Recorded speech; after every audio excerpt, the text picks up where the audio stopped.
Hello, everyone, and welcome to episode 152 of Fans of Power. I am Joe Amato. I'm here with my partner in crime, Tyler T-Rex Baker. And T-Rex, we're also going to be joined here partly in some part of the show with, hey, this dude right here, Nathan. Hello. Right. So what's going on, T-Rex? And then I'll acknowledge everybody in the chat room. Doing pretty good. Just having a nice leisure Sunday afternoon of relaxation, watching classic viewing material, and ready to dig in deep into something that needs to be addressed pronto. Yes. As if it already hasn't already, but you know. Well, it's been addressed, but it hasn't really been addressed equally, I guess, by everybody, because, you know, you got to be fair when everybody's saying stuff. But first, let me say hello to Zentron, JSP, Fedmon. Hold on, I'm scrolling down. Wait, hold on, gotta get my cord out of the way. I didn't even get any new headphones. Grimbot's here as well. Let me go. I just want to make sure I'm getting everybody. I apologize. Adam Gabbard, Fedmon. I said Fedmon. See, I'm seeing now. Zen Brown and Motu fan number 1. So thank you for joining us. Had a good turnout. Thanks everyone for showing up. Yes, definitely, we appreciate it. But okay, well, like I said, we have a couple topics. Hey, Nathan, there you go. But he's like, hey, I'm here for the show. Okay, all right. But of course, you know, we have some topics we'll be discussing about characters, you know, from the toys to the cartoon of weapons. Who needed some? Who shouldn't have had some? Who maybe could have had something different? So we got some different topics, but we're going to start off with talking about the She-Ra Netflix trailer, because we haven't really talked about that. That was something that I think it was last week. Yeah, last week we didn't get into because we had a guest, and I didn't want to put our guest in any, you know, uncomfortable position of talking about something. So I didn't want to do that. I figured, okay, we're going to do it, and we'll discuss it. Well, okay. As you see, I can feel it. I can just the way that Joe was talking. I'm like, I know he's just inside. It's just building up for him and building up and building up. And well, it just okay. Here's the I mean, thing. understandably so. No, and it is because we've usually what we've been hearing in almost every published article that's out there is they say men don't like the new look of She-Ra because she doesn't have boobs. And this is the main argument that every single article has posted. Well, let's just say that they're taking select little bits of maybe where they see a guy saying something somewhere, but they're not being fair, because let's just say in all the groups I'm a part of, Tyler is, Nathan, and everybody, and probably people are listening and watching us right now, all of the He-Man and She-Ra groups are having men and women. I'm just saying this again, so we can get this little thing about men being sexist. Let's throw that right out the window, because men and women have been saying this about the cartoon, contrary to how they make it seem like it's just men. So it's not fair when they try to classify an entire gender as being sexist to a cartoon, which, by the way, if we were so sexist, like I said before, would we have been celebrating this property for over 30 years and keeping it alive with websites, Facebook groups, and everything else for over 30 years, being passionate, doing podcasts, doing posts? If we were so sexist, we wouldn't have liked She-Ra from the beginning. So let's keep the sexist part of this out of the equation. And even Melindy Britt, the voice of Adora and She-Ra, she came to the defense of fans because she's seen about the article, and she spoke up. And she talked about how the fans she's encountered, out of all the thousands of fans, she's never encountered so many people with so many great stories and what She-Ra has meant to them all these years. And for them to be classified as people that, you know, have issues in their head if they're having a cartoon being something that they're worried about all these years, well, it's a passion. Because as you know, you can have passions of anything from any fandom. It's not like this is something new for Masters of the Universe, She-Ra, and everything else. This is in all fandoms, and it's life. Same thing with video games, to food, to movies. We all have tastes and things we like. Who would have thought that in this day and age we're living now that everybody would be enjoying video games of any age? When I was growing up, the only people that played video games, by most people, were young boys, and we were called dorks or nerds. And when there was teenagers, they're like, I don't play no games. Get out there and do some sports. Girls gave you a funny look, like, you play games? But now everybody plays games from all ages, genders, races. And you know what? Enjoy it, and you should be welcome to appreciate anything without being, you know, like categorized as being a dork or something wrong with you. We're in a different age now where we can enjoy all sorts of things, but this is our passion of what we have. And they act like, I'm going to be getting to about the main things of what I've seen and what I have an issue with. Like me, you're not going to hear at any point during this me talking about, boy, I wish She-Ra had boobs. That's something I'm not going to say, because like I said, men and women have said that. It's been both, but also both have also said That's not what they're caring or really talking about. They have other issues. But like I said, I'm just gonna get into the whole thing of my main reasons of wanting to mention everything. Is look at how when He-Man first started, you had the figures in the mini comics, and then from there came the DC comics, and then from there came Filmation. There was some people that when they played with the original He-Man figures and with those seeing the mini comics, they didn't like the cartoon, the Filmation. That was some of the fans, but the majority of fans that first seen it, that was their thing. They're like, damn it, I love He-Man, and they were collecting toys, enjoying it all. Then here came the 87 movie. If they want to talk how we're only as adults having this change of heart, or we don't like change, the 87 movie came out. The majority of fans said, that doesn't look like He-Man, that doesn't look like Skeletor, or the Sorceress, or Grayskull, and a lot of them hated it right from the beginning, and it took almost 30 years for them to even enjoy that. Then what happened after Filmation went away? We got the New Adventures of He-Man. And again, people are like, that doesn't look like Adam, that doesn't look like He-Man, that doesn't look like Skeletor. A lot of people hated it. Lots still hate it to this day. Some love it. But then for those who say, we can't accept change, we live in the past, let's fast forward even further to when the MYP cartoon came out. Everybody was like, damn, that looks good.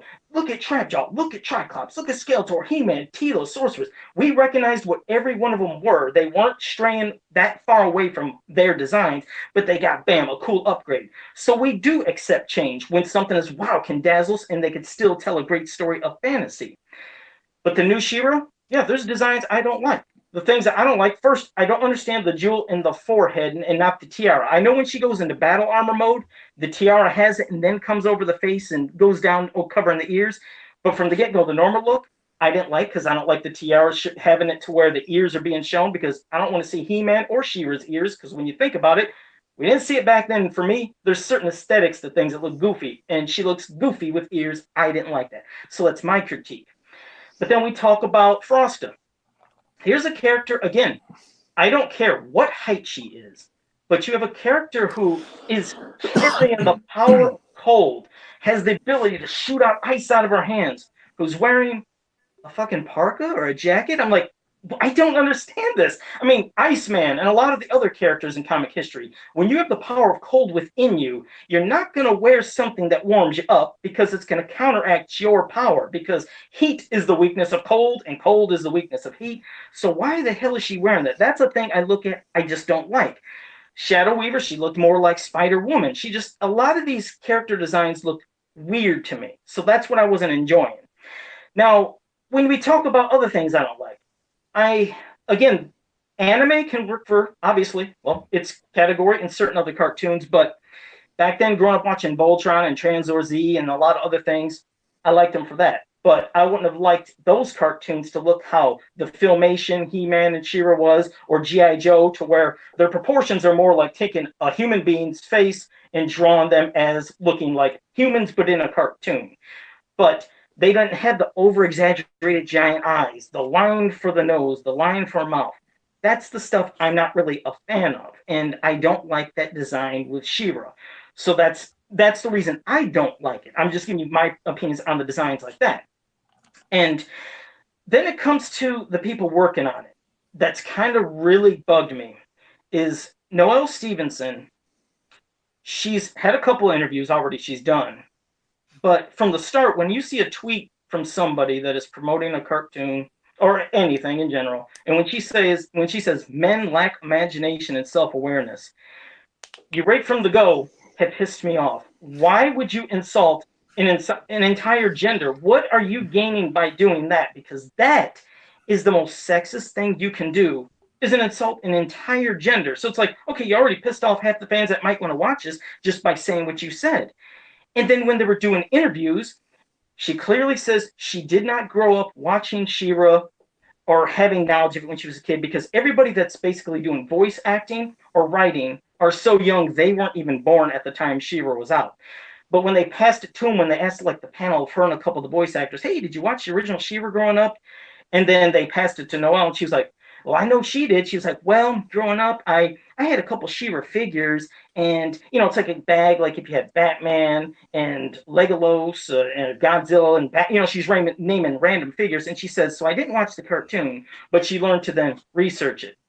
When they asked the girl who does She-Ra's voice. Of course, she didn't. When they asked Glimmer, she said, I watched a couple episodes. Then it came to the thing that pisses me off, is when they always want to shit on the original fans or the original cartoons.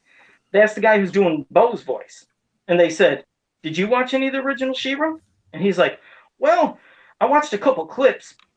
And he said, and Bo was like real mechanical. He was like, She-Ra, let's go save the villagers. And that's how he mocked Bo. And right there from the start, I'm pissed, like, why would you do that? This is a property that you should be feeling honored to have a part to be working on right now. And you're pissing on the original like it's a joke and it is stupid by mocking. It's like, I want to know which episode Bo said that. I want to know how he said it like that. It's like, please, since he's such the expert and the rest of us that are here live and doing the show are not, please point me to that so I can see this. But it's like, why are you mocking the past? It's such a disrespect to, again, the property that got you here. They said they want to stray so far away from basically the origin, how she gets the sword, so many other factors, secret identity. It's like, okay, if you don't want it to be anything like the original She-Ra, then why the hell even call it She-Ra? Why don't you call it Glamoria and the Sword of Destiny? You know why you're not going to call it that? Because nobody will give a crap and watch it. It's immediately hearing the brand name She-Ra, bam, you've drawn fans in. But it's nothing like what we know. And again, people want to say, but this isn't for you. This is for kids. You know you're going to be bringing us in anyways. We are definitely going to be a board. But from what she said, it definitely doesn't seem like it's kids. It's going to be young adults. And how she selfishly is saying things like, well, I wanted to put things that mean something to me and what I wanted to see and what I wanted to write and what I hope others will enjoy. It's like, well, that's great. I'm glad you're writing it for, like a whole entire group of fans and not yourself. It's like, it's selfish. You should be writing what you hope everybody enjoys. That's like me. Okay, Joe, you got the reins to do Masters of the Universe. Oh, okay, great. I'm going to just start off with the Meteorbs right in the beginning first season, and it's going to be about them and He-Man. It's like, that would be selfish of me. I'm not going to put the stuff that I know fans are going to care about. I'll add that in later. But she makes it like this ain't a safe place either. Like how her intentions was, she said she wanted to create a cartoon that was safe and protected for people. I was like, did you watch the original He-Man and She-Ra? I never felt safer and more protected escaping to the world of Eternia and Etheria than I did when I was a kid. It meant something to me. All the harshness of stuff that was going on in reality, to escape to these places that are not Earth, it meant something to me. And look what I just said. Escaping from Earth to other worlds. Meaning, I don't want any connection to Earth in it and feeling like it in the ways they speak. That can be done in G.I. Joe, Transformers, and Ninja Turtles because they're fantasy, but they're still Earth-based.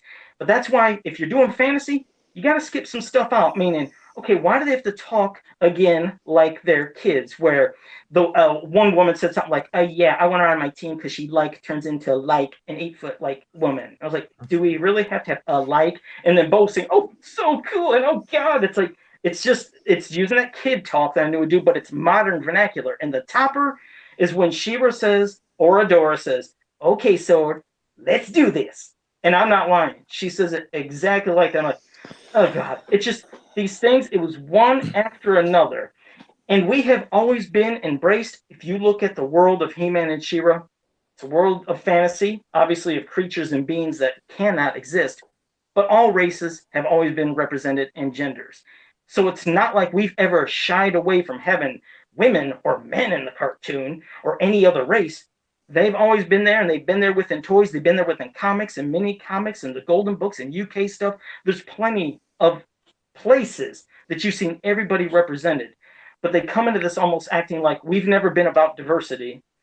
And we, apparently there's never been a cartoon about powerful women. That's what She-Ra was, powerful women. But we've always been about diversity and welcome everybody.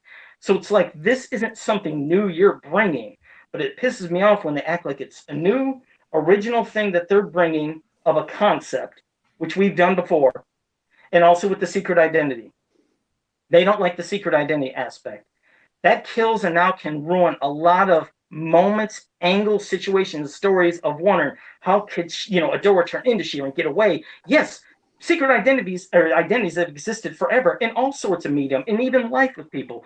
But what is wrong with keeping that cool secret identity aspect? They want to get rid of it like it's nothing. So all the Great Rebellion knows, all the Horde knows, so that there's no time for Adora, like I said, ever to have a time to rest, relax, and not worrying about always having to be She-Ra. Because now, let's say everybody knows you're She-Ra. They'll always want you to transform, to help this, to do this, to do this. And I mean, it could even be medial tasks. You know, sometimes you want to relax, like Adora and Prince Adam, just to go out fishing or have just a time to sit and eat and just have time for yourself. And what keeps anybody of this new Great Rebellion who's wondering, this is somebody that once served the Horde. I don't trust her. And when they see her as Adora, snap her neck, boom. You don't have to worry about her ever turning into She-Ra because now you're dead. Because She-Ra's your threat, Adora ain't. The same thing for the Horde. Anytime they would see Adora now, they could instantly, bam, kill Adora, then we don't have to worry about She-Ra. So it's these things in the show I don't like. You heard at no point me talking about boobs. It's nothing that is even relevant that I even care about thinking. But get the sexist thing out of your head. That is not what we all think. This is coming from passionate fans right now. This isn't a random YouTube search where somebody says, hey, I hear the new thing going on is She-Ra. And I've watched their videos, and some say, well, I never watched the cartoon growing up, but here's my thought on it. Okay, they give their thought, and, well, it's okay, I guess. Some aren't. They're calling Adora Aurora, Hordak, Horeen. They don't even know what they're saying. But this is the first one maybe you're getting from YouTube where fans are passionate, know what they're saying, and giving their real opinion. But I'll pass it to you, Tyler. I have to take a breath because I got so worked up at this nonsense of only pointing fingers at men. This is now, that's put to bed, put to rest. That's gone. You can never use that for this property that's obviously been supported by men and women since the beginning. Nathan, I'm going to let you go next and give your thoughts on this whole disaster. All right. The main problem with all of this in general is Noelle Stevenson. I don't give a shit. Sorry, language. Apologize. Go right ahead. We're not worried about language. I don't give a shit that they chose her to do this and move forward. The problem that I have is in the video that Joe sent me. In the first 30 seconds, she has to make it clear I'm a lesbian. This. I'm like, okay, like that's cool, but like I don't care, whatever. And it's this weird because that's the world we live in now. Everyone has a voice. Everyone's capable of having a voice, and that's all good and well. But then it turns into this. Honestly, like. That cartoon comes out, right? Even if Joe sits down like he's planning to and watches it and doesn't like it, then this whole thing that she's built up with being in charge of this property, and it's going to sway that way. Oh, you didn't like it. Well, that's because you're sexist. It's like, well, no, like Joe he didn't like this. He didn't like this. He didn't like this, but no, you're sexist. And it's going to be like this forever. Now we're just going to go in circles with this stuff. Like I just hate that we're in a world where it's like, all right, well, I'm gay and I have to do this and crusade and stuff. I'm like, all right, well, good and fine, because there are still plenty of bigots out there and plenty of people that are just like not progressing either, which is why they feel like they have to continue this fight. It all makes sense. I understand her side of it. I understand the viewpoint of this. And like Joe said, just change it to something else. Like there was no need to take this property and do that stuff and put that spin on it and then not expect the people that have been behind it this long to just be like, well, what? Because I feel like the vast majority of you guys are just strictly not liking it because it just doesn't honestly look good. Watching the trailer myself, it just looks kind of just cheap and uninspired. And I've seen here in the chat that it's sort of like when you think of She-Ra, that sort of is like that forefront of like an action cartoon geared towards a female demographic, which it was in the 80s. They wanted to get that little girl demographic that like He-Man, all the boys are like, oh yeah, it's eating it all up. And it's like, well, here's a show that girls can also get into if He-Man's not exactly their thing or whatever. And it gives me a headache. And I hate it that it stresses you guys out so much because people are just, no matter what you guys say, someone's going to be like, oh, well, he said this little thing here. And well, he's sexist or something. And it's going to be a never ending battle. I feel like there's more that I need to say, but my brain's just kind of going around and around and around. But it just like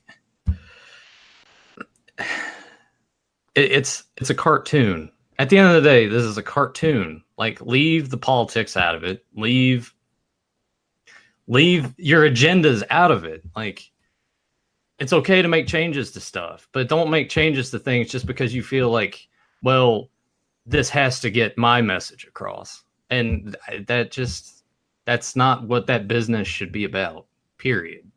It should be about making stories that appeal to kids, not I'm insecure about this, or I got to make sure I throw these things in here for my own personal agenda. It doesn't work that way. That's how it's working, but I'm saying that it shouldn't. It has no place in this, and it just sucks because it's gonna be a thing where when people shit on it, like, that whole thing is just gonna be the excuse for why people don't like it. And it's sad. It's really, really sad. And you look at her, Joe was showing me like some of the other art that she's done and everything, and it just doesn't.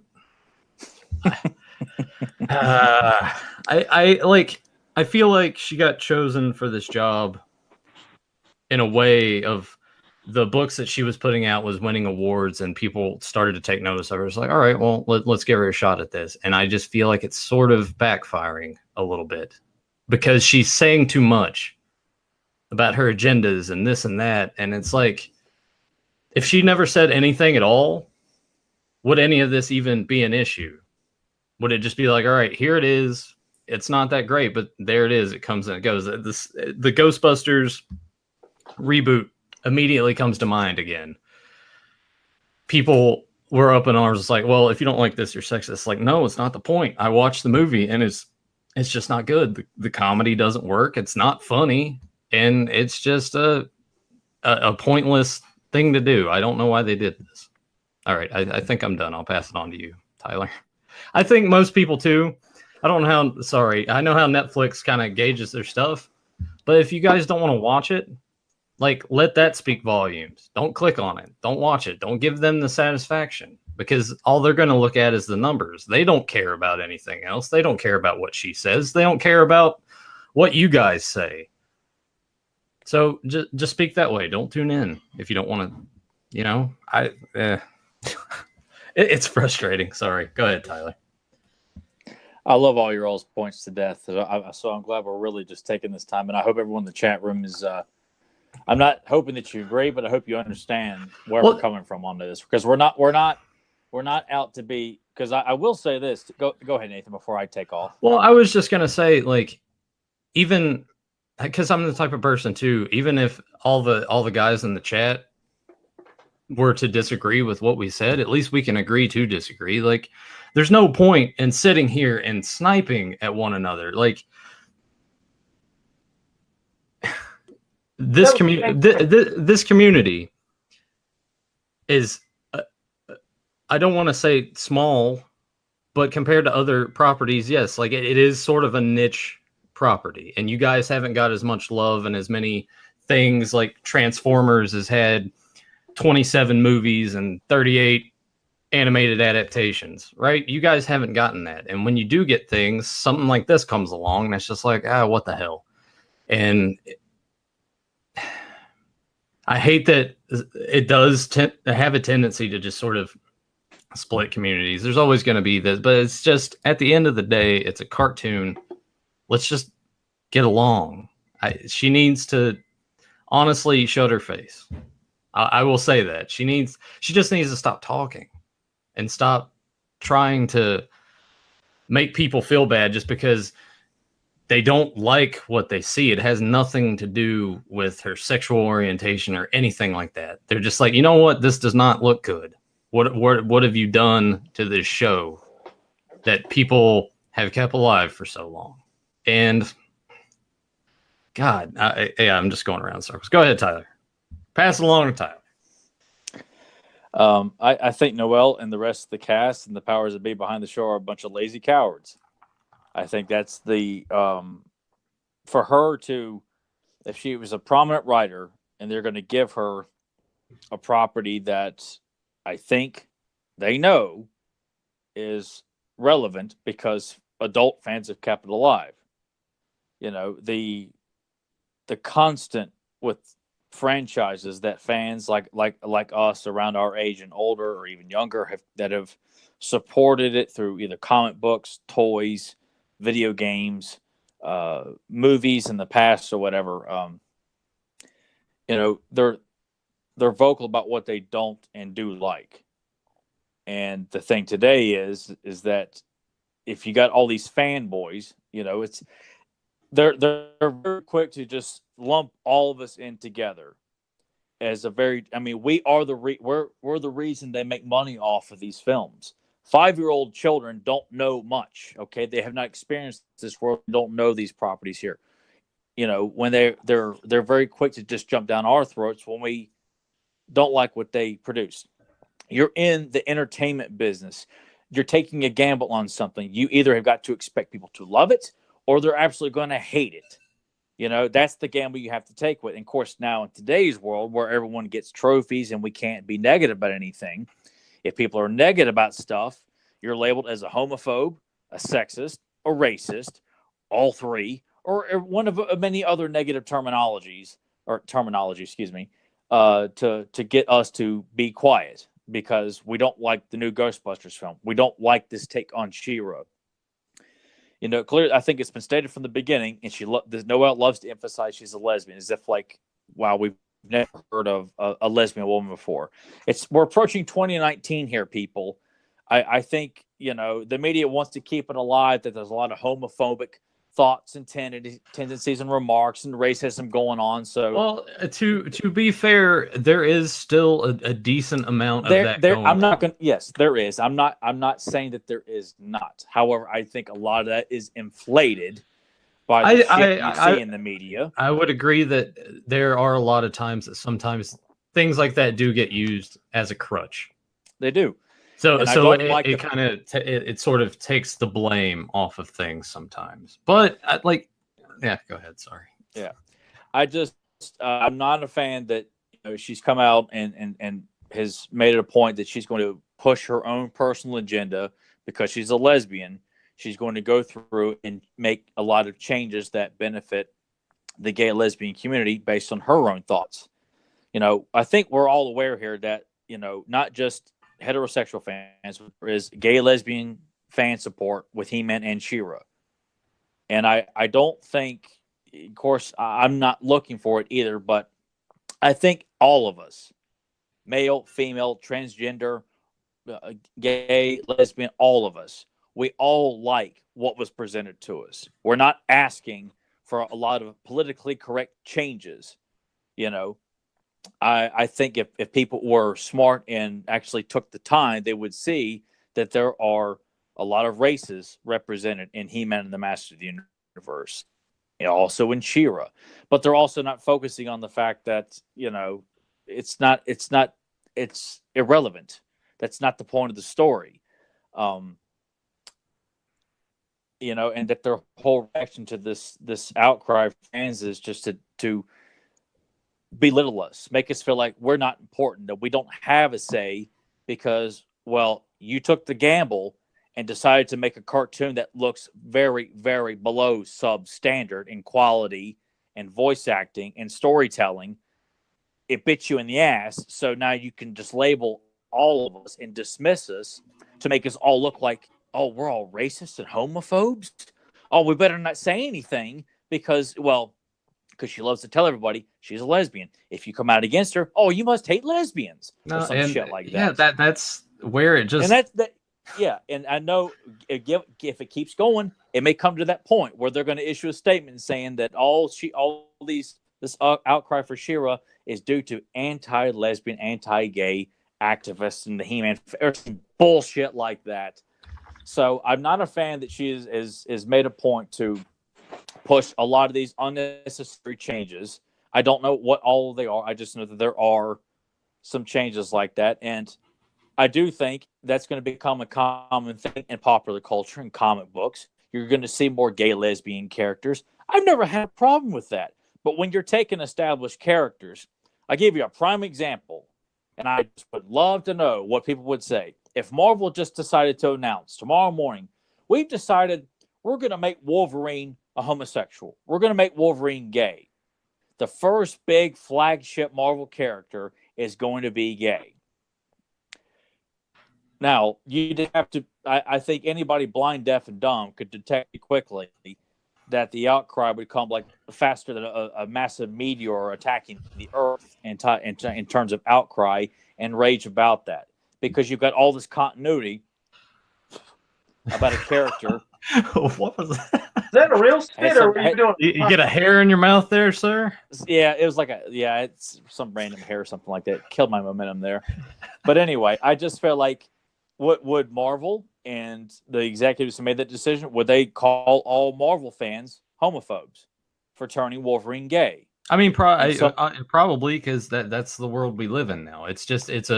We've seen it so much too, where how many times we've seen some of these guys accused of stuff, and it's not even like proven at all, and it's like it's just an accusation. It could be true, but we don't know yet, and it's just like automatically people are like he's guilty and like nail him to the cross essentially. It's people are just it's just snap now because everything is so instant. We can sit here and do this show instantaneously. I can go on Twitter and say something or shoot a video, upload it instantaneously, and it's great. I love technology, but it's very just bad at the same time because it's just that's exactly what they would do. What, you don't like the fact that we made Wolverine gay? Well, I guess you just hate gay people. It's like, no, that's not it. No, and that's the coward's way of addressing it, because any smart people in business sit around and talk about a decision like that. They're aware of it, and to make their job easier, it's better to point fingers and call people names, accusing people of doing what we're trying to prove that we're not. Also, I hate the fact that Noelle and that goofy ass, really poor excuse for a voice actress, the girl being Shira / Adora, and that wonderful little interview that Joe sent me, they were just so like down and shitting all over the concept of a secret identity, as if like for decades and decades of Tyler, that the secret identity thing represents being in the closet and wanting to come out. If you get rid of that, then it just establishes that, hey, I'm out and I'm gay. I'm like, I guess that means that Clark Kent, Bruce Wayne, Peter Parker, and let's see here, we got Green Lantern, we've got Wonder Woman, we've got pretty much all the Justice League, we've got all the Avengers, we've got all the X-Men. I guess they're all a bunch of homosexuals and lesbians. Is that right? Of course, according to her bullshit term, her way of thinking there. I don't know. It just comes off like, you know what? You guys don't have what it takes to write a story about a female hero who has a secret identity, because it requires, and of course, in some cases, they don't write the best stories, but it does require you to think, to come up with an in-depth and very what's the right term? Well, anyway, it has to be thought out. You cannot just throw it out there. To me, that just shows that it's not important, because it makes their job harder, because she's not signing on to write an interesting up-to-date version of the She-Ra cartoon. It's coming in with her own views. That's and force them in, and it's not convenient for what she signed on to do. And treating it as if like, it's stupid that people can't figure it out. Well, that's the whole point of comic book mythology. If Noelle has worked in comic books, I know she's not working on superhero cartoons. That's not, or superhero books. That's not what she's worked on. However, if you're in the comic book business, you are aware that the bread and butter of comic books are superheroes and supervillains. And superheroes, most of them, have a secret identity. It's been going on like that for years. If you're a comic book fan, you understand that concept, and you buy that with suspension of disbelief. You don't sit there and rattle your brain why Lois Lane can't put two and two together when Clark Kent's just wearing glasses, like Peter Parker.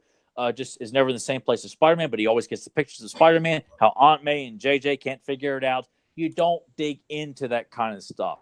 She actually did work on a couple of Marvel comics, Runaways, and she worked on Thor. And so she I think she probably hated working on that too. I mean, from what it looks like, it just looks like she worked on a little like bit pieces in bigger things, sort of. I guess that's what it looks like. But well, it doesn't justify her thought process on eliminating the secret identity, because that is 50% of the She-Ra character. That's what we all get excited for, is seeing that transformation sequence and how it's going to be thrown out the window very quickly. Can I ask you guys this? With her being hired on to do this and what has transpired before it's released next month, do you think that, I mean... No. Oh, no. About He-Man. No. No. I was going to ask, because at the end of the day, it is the entertainment business. And at the end of the day, they have to get eyes on the product. Do you think that most of this was done in an effort just to get people talking about it? Because here we are sitting here talking about it. And I know that this is a show dedicated to He-Man, but there have been multiple articles that's kind of bringing that character back to the forefront in the eyes and ears of the common people. Do you think that, because the more and more I think about it, I do kind of feel like this is more publicity-esque, like doing this on purpose to draw attention and to bring out this anger, because people are looking at it that way and they can put that spin on it of the sexist stuff, but it also makes headlines. Oh, anytime they do publish an article and they want to say sexist, they know that's going to get more clicks and downloads and people reading every article by saying that true. Because if they wouldn't say that, then they wouldn't get as many clicks. Because like I said, if you were to rewind back in time, I mean, picture when the 87 movie came out, and we at home, not saying Tyler, because I know Tyler loved it, but there was a lot of people that immediately, when they seen that look of He-Man, they're like, what the hell is that? That ain't He-Man. It doesn't even look like it. And people were pissed. And I'm sure if the internet existed back then, people would be saying it. But they wouldn't be called sexist. They'd just say, it's an outcry. They're not really liking the look of this new He-Man 87 movie of, with Dolph Lundgren. And then when the New Adventures came out, we did it for that too. It's like we look at designs. It looks vastly different of Prince Adam and He-Man. They look nothing like Filmation. Freak fans out. That's why I always love to bring up MYP. They did it right. Like I said, there was some that didn't, but the majority said, holy piss, this looks amazing. That looks like every character I know. And they also kept it in the realm of fantasy to where I didn't feel that Earth connection, meaning I wasn't getting the cools and likes and let's do this. I wasn't getting that. That's lazy on their part to think that you can do a sword and sorcery cartoon and have the girls talk and look like they go to the local high school. I mean, I was just waiting for them to say whatever, or somehow in some form of fashion working some sort of social media terminology into the show, simply because if you're marketing it towards young girls, well, young girls know Snapchat and Instagram. Maybe the Great Rebellion has their own version of Snapchat and Instagram on Etheria. It's just it's lazy. It's just lazy storytelling. It just shows you they're not really putting their efforts into it, at least to do what you'd expect a new She-Ra cartoon to be.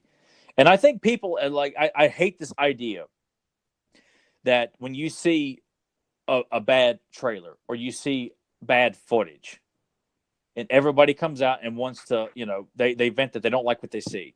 And yet you got people coming out and telling people, you don't have the right because you haven't seen all of it yet.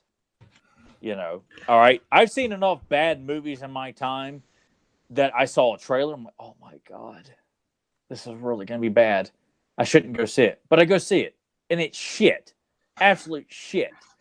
And it doesn't help too that when you know in advance what they're going to be pushing in the show, when there's nothing about telling a great story about a young woman that was raised by pure evil and discovers that she's on the wrong side and has to make the choice of leaving and taking up this great responsibility and taking on a secret identity, putting herself constantly in danger, developing, a trust amongst the people that think of her as the ultimate evil, being the daughter of the evil, tyrant Hordak. No. It's all about friendship and silliness and rambunctious and hijinks, and it's just they don't get it, and they clearly don't care. Now, I'm not saying that Noelle, what's her name, last name, Stevenson.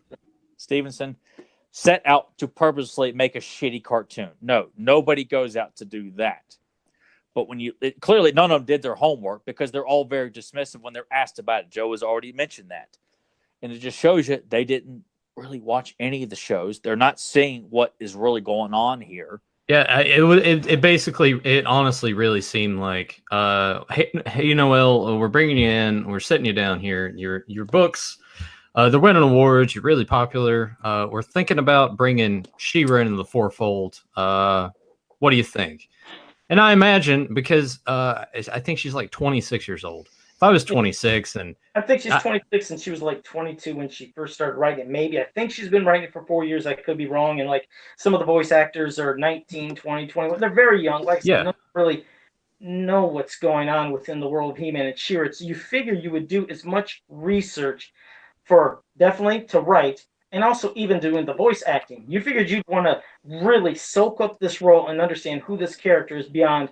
I watched a couple clips of them. Like when you think of Melindy Britt, she is Adora and She-Ra. What's great about it is, like I said, how she portrayed Adora. It was one character and She-Ra was another. And Tyler and I did an interview with her. It was a phone interview that, God, I just hated that it got lost. And it's heartbreaking. It was heartbreaking. God, she is such a sweetheart and a lovely woman. And just to know that you could feel that she was He-Man, was Adora and She-Ra. She brought that into it with that role so beautifully. We even talked to her about that. And I don't know if some, like I said, voice actors, they don't care. Like, it's a paycheck. I'm going to do it. Read it a certain way. But remember, within the realm of fantasy, like we said before, there's ways people have to deliver lines. This isn't Earth, so of course they're not going to talk like Earth. So mocking it is just something that's just, again, it's just a spit in the face to not only the original fans, but the property itself. It's like, you figured you wouldn't do that in general. And, okay, here's the thing about, they said they're going towards young kids. They said that's their demographic. It's just kids. Now, and first I did want to acknowledge, because it's been a while, we got Markout Media, we got Kendall Wink's blog, and Wiley Walt. I didn't know if I acknowledged you all earlier, but thank you for joining us, and I apologize if I missed anybody else.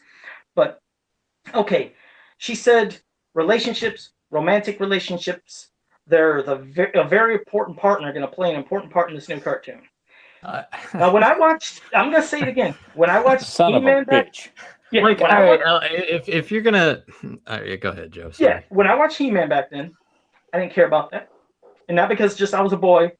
The girls that were in the neighborhood too and watched He-Man, She-Ra, they didn't even care about it at that age. I'm not saying some don't. I'm not saying there's some boys and girls at 5, 6, 7 years old are not thinking about relationships. Yes, I'm sure, but the majority of fans like to tune into just episodes of good versus evil, with good being triumphant and being put into crazy situations, crazy artifacts, fantasy, magic, dragons, everything you can think of.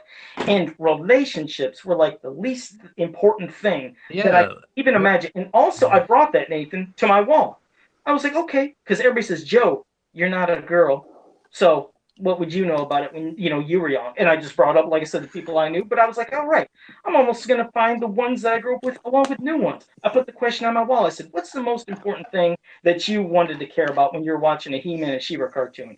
And I brought up options like great stories, magic characters, with cool abilities. I said romantic relationships. And I brought like at least 5 different things. I think out of, 70, 80 people, being men and women, and straight, gay, bisexual, because I know all of my friends that I talk with, I think one person said romantic relationship, maybe one of being part of it. Out of all the other people, none of them said it. From men to women, like I said, genders, races, none of them said it. And so this, if it's a kid's cartoon, it would sound boring to me. That's why I know, like I said, I'm giving my impressions, obviously, of what I've seen from the trailer and every interview I've seen of the people that I'm talking about. I still am not saying that about the cartoon until I see it in action. When I see the cartoon, I can give a full opinion, but I have every right to say what I want about what I have seen and what's been presented in front of me. But like I said, if you're having this for 5 to 6 to 7 year olds and that's your maybe age bracket of young kids, to me it sounds boring. I'm like, God, I feel like I'd be tuning in to watch a soap opera. Like if her idea is that this cartoon is going to be marketed towards young adults and she really wants to empower the fact of relationships and all this. They're not going to be watching that because we've said it before on, you guys have said it on this show. We've said it on Beyond Retro. Tyler and I have brought it up many a time. When you are a young adult, you kind of like phase yourself out of watching cartoons and you move on to other stuff. Like some of us do. Yeah, well, you know what I mean. For the vast majority, if you're wanting like relationship issues and like that tension sort of thing, like you're gonna go watch something like Saved by the Bell. Yes, like any of those types of shows, because those are I don't know, like, yes, it's all right to have that. Tune in to watch Batman the Animated Series to see, man, is Bruce Wayne going to really keep that date with Vicky Vale in order to stop the Joker? We don't tune in to watch that kind of stuff. You don't, or at least not to watch Batman for that kind of thing. You don't watch cartoons to invest in that. You either want action adventure or you sway more towards like the Cartoon Network, Adult Swim, like Rick and Morty, things like that. You want to laugh. It's not, well, I'm tuning into this because I want to see if blah, blah, blah gets with such and such. It's like, no, you don't. You really don't. So that just automatically falls on deaf ears as far as I'm concerned. That it's cool to have that in there, I guess, but like kids don't want to see that in their shows. They want to be entertained. Plus, they're kids. Kids, like if your demographic is 5 and 6 year olds, they're not going to school trying. I mean, of course, I was chasing girls too. Man, maybe there are others who are chasing girls at an early age. But however, they're too young to understand and desire stories about relationships. They're there to be entertained, to see heroes and villains and fighting, and like when I watch Power Rangers, I'm like, man, I hope Tommy and Kimberly get together. But that was about the extent of it, you know, and that wasn't even an animated show. So yeah, but I also feel like too, even though in our minds, like we would like to see our favorite character hook up with the prettiest girl on the show. I'm not saying I had to see that, but it was just, it's one of those fun things for the heroes that they do throw it in here and there. But that was never the focal point of watching an action adventure animated show or a live action show. You know, it's always sprinkling. I like when and She-Ra, Talent for Trouble, when she gives a kiss to Orko, I was jealous as hell because I wanted a kiss from She-Ra because I thought she was so beautiful. By the way, what the hell is this problem that we're not supposed to like beautiful women in cartoons or in comic books or in movies? If Wonder Woman was depicted as Melissa McCarthy, they cast her as Wonder Woman. Is everyone going? I mean, do you people really think it would be kind of odd to see her portrayed as Wonder Woman in the exact same movie, tone and everything? See, that's when you're reaching the territory of where everything starts to get just hypocritical. And it all just breaks down in this weird way of like, people just want to pinpoint and pick shit out to bitch about, honestly. At the end of the day, because I don't know how much longer you guys want to keep talking about this. Well, I guess I think we're almost towards the end of it, but it was basically saying, again, I don't expect any fans from either side to go doing the personal attacks. As you just noticed, everything I said was just valid of things that I've watched is my opinion. But in no point did I ever insult any fan called nasty names. Yeah. And I've seen when Joe has posted stuff and other articles, I would just go and look. The vast majority were people who didn't like it, but they weren't saying anything ugly or detrimental to Noel, to anybody of a certain orientation or race or ethnicity or whatever. They were just saying, look, I don't like it. It looks ugly. They were not being attacked. Or you had people coming in and telling them, or like, the vast majority seemed like they really disliked this. And then you got your minority coming in and telling everybody, you don't have the right to knock this. None of you do. Like, you know what? They're putting this out here knowing damn well. That's like pretending that you're not going to have Star Wars and Transformer fans angry about a shitty movie or a shitty cartoon. Like you can't pretend that it's not there. So to pretend like there's not a rabid adult fan base for this cartoon, it's not even it's not realistic, and it's not going to happen. So if you're going to do this, you're going to have to expect negative feedback when you're going there and just changing it all up just for the sake of doing it. And that's the thing. We also live in a world where it's like, I guess you said it earlier, we're not allowed to be negative or dislike things because then it's just personal attacks. And Yeah. You're And being Yeah. you're being too mean and insensitive, and I'm like, all right, No, not we're Yeah. not catering to that kind of bullshit. I thought it was yeah, so cool that so many people have been respectful in all of these things. Vast majority, at least, were very polite and just said straightforward. This looks like crap. This doesn't it look like it's does. for me. It just doesn't. It doesn't like look good. Period. Like, And yes, like, the right. It just seems.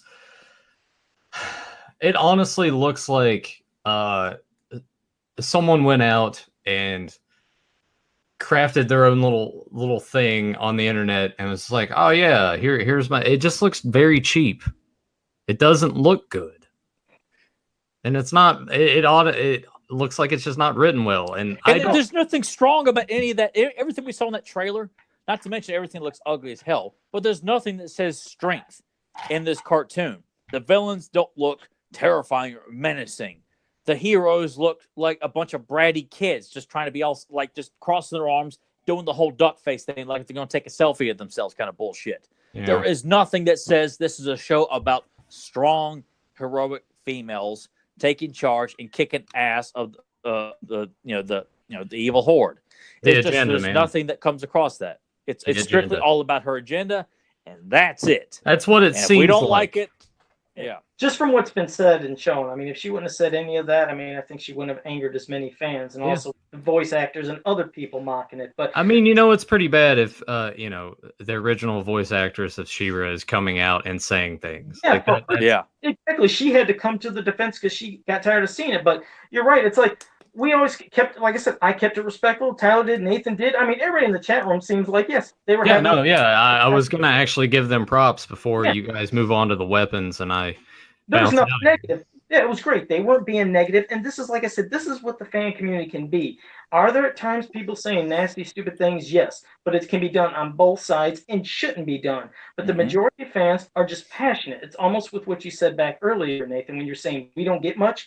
I think that's why we're even more passionate than most fans. Yeah. Because we are wanting something new, and there's something we don't really care for. Yes, we're going to speak up. So they have to get used to being in a community where people like saying stuff, because you think about it, even before She-Ra popped up, look about when me and Tyler get going on this damn podcast, talking about some of the designs, and we'll talk about something from Filmation or MYP of what we like better, and we don't agree, and we go back and forth, not in hateful ways, but just healthy, good back and forth. Oh, you like it? Well, I didn't really like that. That's what we do. Yeah. But this is it, and it's something that now there's not really ages to things no more. Cartoons, and you think about the toys when you go in the toy aisle. It's usually the people in their 30s, 40s, 50s that are buying all these damn toys. Yeah, we bring it up all the time. I feel like they should start to just shrink that down and honestly start putting stuff in the aisles that caters to the adult collector, because we're keeping it alive. We're purchasing everything. We're the ones that are doing it. So right here, prime example. You go to Walmart, they got the G1 reissues, like right here. Like, who is this catering to? Like, yeah, I'm sure a kid these days would probably like to have this, but realistically, who is this intended for? Who's going to be at a price buying point this, of $74? Yes. Yeah. It'll be definitely, you're right. It is towards you, but I think it's just different in people's eyes that they're finally coming around to seeing that people in the 30s, 40s, 50s, and even older can be passionate about toys and cartoons, because usually you can only go insane for watching football and basketball. Apparently, that's the only thing from 5 to 95 years old that people can be super passionate about. No, it's about everything now. And that's why I said, if you like something, you're passionate about it, don't pick on somebody and say because, oh, they're just 30 and 40, can't grow up. No. That's gone now. We do it with games, like I said, food. Hell, if I want a bowl of Lucky Charms for dinner, fuck, I'm going to have a bowl of Lucky Charms. Don't tell me I can't have it for dinner, and also don't tell me I can't eat it because it's a kid's cereal. But you'll get people that say that shit. It's like, if I want my cereal, I'm going to eat my damn cereal. That's my taste. That's what I like. Same thing with He-Man and She-Ra. There's things I like, things I don't like. I mean, hell, I don't like the look of New Adventures, and like I said, it took a while to start enjoying some of it. I still don't flip over it, but again, that's something I don't really care for. But do you hear people say, oh, God, well, you're a New Adventures hater and you're sexist? It's like, of course they're not going to say it. That's what I mean. It's something I don't like. I don't flip over some designs and things in She-Ra. We'll see what the cartoon's like. But yeah, as long as the hate ain't going back and forth. But remember, it's not just one way. That's what I wanted to really get across. And if you don't believe women aren't flipping over this, design of being, older women, younger, shoot, later go to YouTube and type in She-Ra Netflix trailer reactions. You're going to see tons of women. Some hating it, some loving it. But again, not just the men, and it's not going to work. So that's what the big point was, to let Noelle Stevenson and everybody know your little sexist thing that you want to say about men being sexist, it can be thrown out the window because it does not apply to this property and franchise. Yeah, there's sexist men out there, but I think when it comes to this property and this community, I don't really see that being as prevalent as she thinks it is. Because we're so damn embraced. Like I said, it's always been like that. From females to characters of any race and creatures, we loved every single character we got back in the day. We love seeing new characters. So we've always been about diversity. And She-Ra has always been about powerful women. And we never shied away saying, I don't want to watch the cartoon. We welcomed her with open arms and have loved her ever since. Sexist people ain't going to be doing that. So I just, again, we're probably some of the most diverse fans you come across. But they don't have time for that. They've got the agendas or it's important. Not doing your damn research, which costs you nothing. You can do it on your damn phone on your lunch break. But nah, they can't be troubled with that. They can't watch cartoons of She-Ra for free on YouTube. They can't be bothered to Google search and find out why people like this stuff. Going to He-Man or checking that Facebook pages. No, we don't have time for that. If they're going to have to get ready for it, though, they're going to have to start finding the groups, because I'm sure once She-Ra comes out, that's going to bring in, yes, definitely a whole new set of fans. They're probably going to be Facebook searching for groups. They're going to see what the other groups are about. They're going to see this is the groups. That might be when it becomes a problem. Honestly, when this cartoon comes out, if it does start to garner those fans, what if these fans go here? What if they go to other communities? What if they find this podcast and find out that, well, the vast majority of these people honestly didn't care for it, and then they're gonna get all defensive and defense are coming up, and then it could just get bad. I hope it doesn't turn out that way, but you're right. I'm hoping it doesn't. I'm sure they'll come in, but I also think they're going to start seeing the passion just within the community in general, not even reflecting towards the new She-Ra cartoon, but just everything from the toys, cartoons, and other things from the past. And they'll see how we engage with everything that's ever existed. And then maybe that will seep in their head thinking, damn, now I see where these people come from. Not going to say all of them are going to get it, but I'm hoping a good majority understands, okay, they make points because they're passionate about all this shit. Like what we're going to be getting into next, coming up about some weapons. That's when we're going to kick out the fan like you, Nathan, because you're not really a fan. You can get your ass out of here. Wow. Okay. No. Why don't you? You don't. You can't stay for this, dude. I think. No. I was gonna go ahead and go. It's just funny the way that Joe put it down. I think we want to keep you. Well, you're not really a fan. Let's kick his ass. No, the reason I think I want you to stay though is because I'm sure that me and Tyler, like always, will probably not agree when we start talking about some characters and a weapon they have. Maybe they should or shouldn't.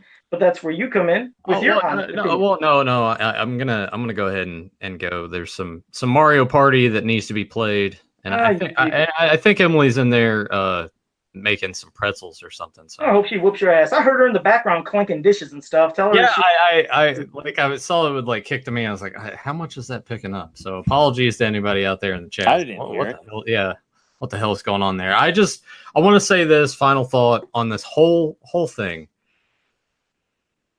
If people are excited for it, that's great.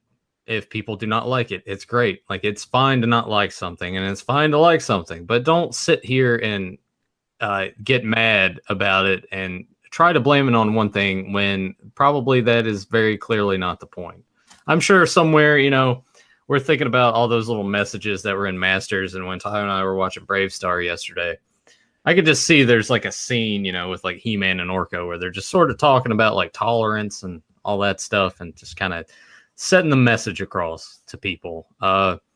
If it does well, okay. If it does well and it kind of sucks, fine.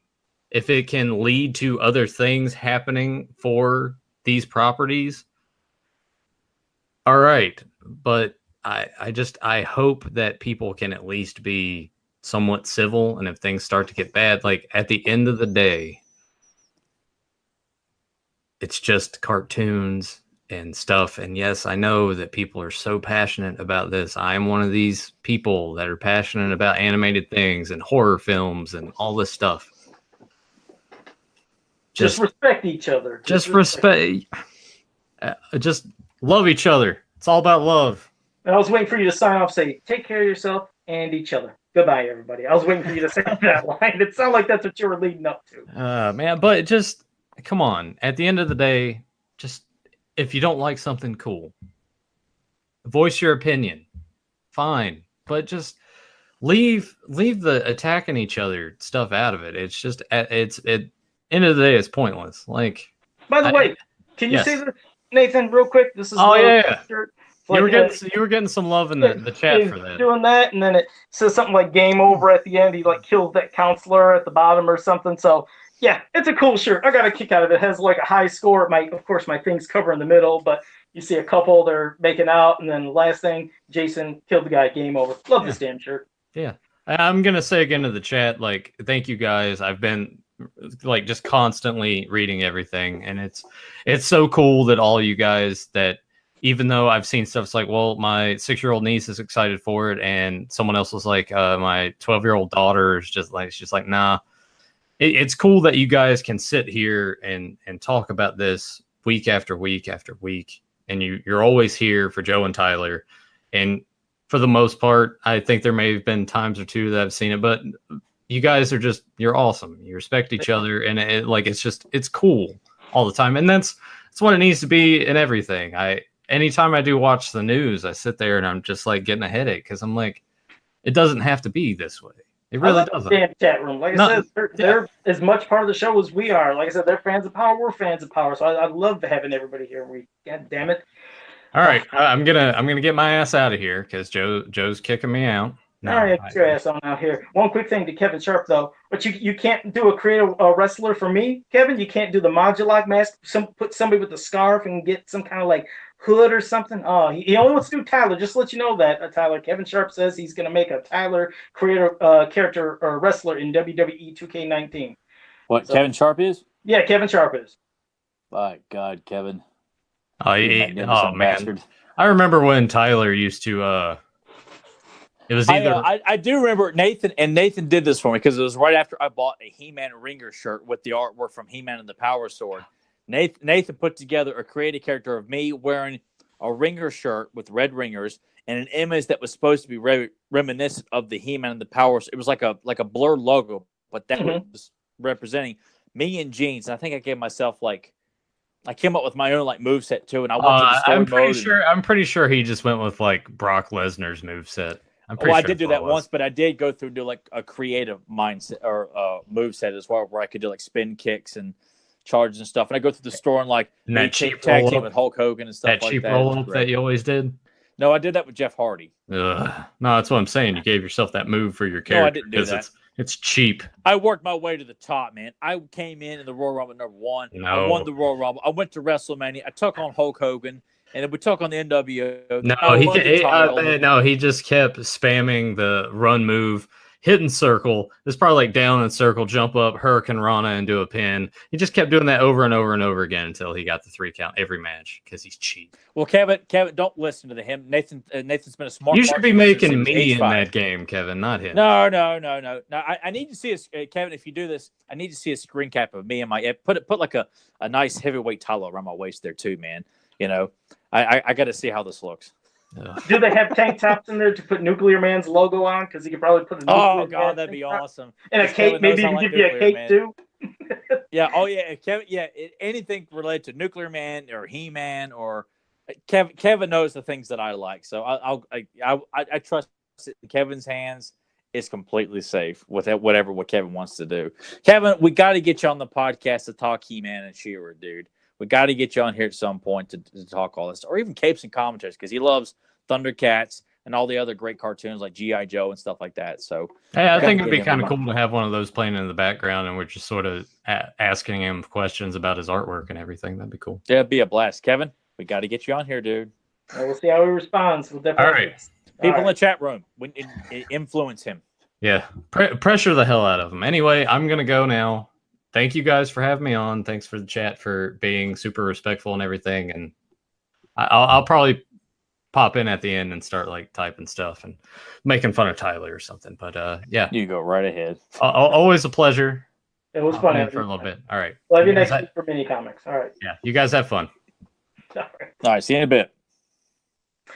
All right, well, Tyler, now of course people in the chat room could even acknowledge the things we were going to say, but we're going to talk some about like a lot of the weapons that some of the characters have, and we didn't see them always using those in the cartoons as well, and sometimes not even in comics. But I don't know, was there a particular? Okay, I'll just kind of start off with ones. Now I know. I love how you're going to direct it towards me, and then you just said, hell with that. Well, I'm the going to reason talk first. Well, the reason I'm gonna do it is I know that we both are probably gonna disagree, and I think most people in the chat room will probably agree with you more than I. But okay, when it comes to Fisto and Jitsu, as the figures, damn it! I mean, I love the gimmick of that big ass fist, big ass hand, and how they could clang and go back and forth. But as for their swords they came with, I never used their swords. I don't know. I felt like yeah, they look cool, but I was like, they're not really needed. This is their gimmick. This is the gimmick I like. This is like we never got to really see them showcasing using swords, did we? Much, maybe some books, comics, I don't know, but did we ever really see them using their swords, Fisto and Jitsu? And Fisto used it in Clash of Arms for a brief, like for a panel or two. Jitsu was not depicted much with his sword. But I mean, what about the toys? Did you like the swords? Do you think they had to have them? absolutely, because I lost He-Man's power sword pretty quickly. So the fact that Fisto came with a sword, I took it as like this is like the sword in the movie because it was such a long, slender sword, so that like movie sword, so to speak. I thought it looked great. Yeah, anybody that came with a sword to me though was aces in my book. Like I just felt like that was just a cool accessory because we are talking about a sword and sorcery property here. There actually should have been more swords used. I mean, Jitsu, Fisto, Ninjor, He-Man, Skeletor. Now Ninja, I had him doing Triclops. Triclops, yeah. And yeah, I did. I mean, I had prominently. I would have Ninja going nuts with the nunchucks and the sword. It's just like for him it fit, but I was, I guess, more engaged with their gigantic hands and that gimmick than the sword. Did you use the swords much? For the characters themselves. Well, but Jitsu. I mean, because I didn't have Jitsu as a kid. Fisto, yes, I did use the sword a lot. Not just with Fisto, but also used it with He-Man as well to make. Oh, so with Fisto too. Okay. Yes, I used it with both. A lot of the weapons I ended up losing pretty quickly. Like I didn't have Spycore's mace, but I didn't feel like I needed the weapon because he's got his trident hand. I lost Man-at-Arms' mace, but I think it would have made sense to have thrown in a gun with Man-at-Arms. That would have been nice. See, things to be added. Yes, I like this. Yeah. But the mace works fine. It's an iconic look. If anything, the ones that come to mind that I felt were given the wrong items would be Clawful and Buzz-Off. Because when I remember seeing the pictures of Buzz-Off on the Cross-It but when I saw him in the cartoon and he's got that the Stinger Lance. Yeah. To me, that is a Buzz-Off weapon. Like a small axe. Like I know the fact that they got clawed hands and it loops onto his hand. I get that. But to me, it just made more sense to have a weapon like this that would project a nice sting. And to me, Clawful, both his hands were weapons. Like even though I know you said Fisto and Jitsu were guys that essentially they were a weapon themselves. Like they carried a weapon with them at all times. But to me, Clawful was kind of like Whiplash. Whiplash was a weapon in itself. His tail was his weapon. And I never used his spear. Never used and I lost the spear pretty quickly. So it didn't matter because I used the tail. I've still got my one Whiplash, and the tail is torn towards the top there because I used it so much. And it didn't bother me that I didn't have a weapon for him because he was a weapon in his own. There was the ones I had it. And when you say Clawful, that's another thing. I never used that. It was just his big claws. And I think that, I mean, obviously it seemed like more when the characters come out, they always had to have an accessory. Like you wonder if that was maybe part of like the designs, like when they're making something, they were told, okay, you have to give this character a weapon, even though there's a certain gimmick to each character to where maybe you really would never see the weapon. I was wondering if they were told, create a weapon for this character regardless, so they can be packed with something. I wonder if that's something that went on going on further with most of the characters. I'm sure. I mean, but I look at some of them, like, and I think not all needed weapons. Like you look at Stratos, he's a winged warrior. You could have put something with him. Poor guy. That's the one I always said. God, anything, some kind of like. I did not bring him up for your benefit of like, oh well, hey, but I was going to bring him really up. Sucks. Yeah, I was like, he should have had something. It was the most bland. I think giving Stratos a small pistol like a Zodak's gun I think that would have been very fitting for Stratos. But the simple fact that he's a winged warrior, he's the guy who flies. I didn't really feel like he needs it, but I think giving him a small blaster would have been more than fine. Let's see here. I'm trying to think. Trap Jaw was a weapon. He was a walking arsenal. All his stuff. Evelyn didn't. I mean, was it Roboto too? I mean, because I felt a lot of these characters, their gimmick was the weapon with a lot of them. To a degree, except like when you look at the characters like Extendar, he is like you see right. He is. But I mean, but the fact that he can extend, like he becomes a much stronger character because he can tower over you, grab a hold of you. I mean, that's a weapon. And I know what you mean. Yeah, like that is their weapon. They don't need it. It's like his shield. Like Cobra Khan shooting mist at you to either put you to sleep or knock you out. That's a weapon. I never used his gun. That was one that I never had. I never thought it really fit him, for at least in my opinion. I didn't think it looked like the cross art with Cobra Khan with his head turned, holding the gun. It looks cool, but I lost that. I lost most of the weapons as a kid. I mean, I lost He-Man Skeletor's weapons the first day I got them. So, I didn't have a whole lot of weapons for that stuff. So but looking back at everything though, like Snout Spout just comes with his axe. It makes sense because he's a firefighter, but he himself is a weapon. He fires water. Like he's a water hose essentially. Was that even used? Isn't there a way you could use his axe to prop up? It's even used in the commercial, because the nose is so strong, like it's a stiff material, so you have to lift it up to get it to kind of aim wherever you want to shoot the water. Hordak didn't come with, he came with all the horsemen, but as a kid, I never understood what those were because they didn't look like because it just looked like this thing that just sat on their arm. I didn't get that you would pull it back and latch it down and just pretend that the bat is kind of flying off as an arrow or something. It just didn't. It was a weird. I agree. That is one of the weirdest gimmicks, and I can't remember another toy line. I don't know if it predated because Mattel used to like to reuse parts from other toy lines. I don't quote me on it, and I hate that I can't remember. Another toy line has that crossbow gimmick from the Horde, and I can't remember if it was passed on from He-Man to that toy line or predated it. I thought it was something to do with pirates in a boat. There is something, and now I'm going nuts thinking about it. And I hope I'm quoting the right accessory, and maybe somebody in the chat room will correct me, but that is the one thing that kind of drove me nuts was the crossbow. Because like you said, you hit a thing and it just barely moved forward. Like there was nothing inspiring. I didn't get that, but also when I would play with the Horde members, like Hordak was the leader, he was commanding, he was intimidating. Leech to me was a weapon. Grizzlor was a ferocious character, like a grizzly bear. Montana fired beams from his eyes. At least that's how I portrayed him.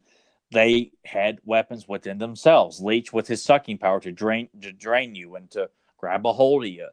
To play with Hordak, you're right. Hordak was the only member of the Horde that when I played with, I remember giving, because the original Hordak, there was no gimmick. I mean, he just had that crossbow, has a little bat on his arm.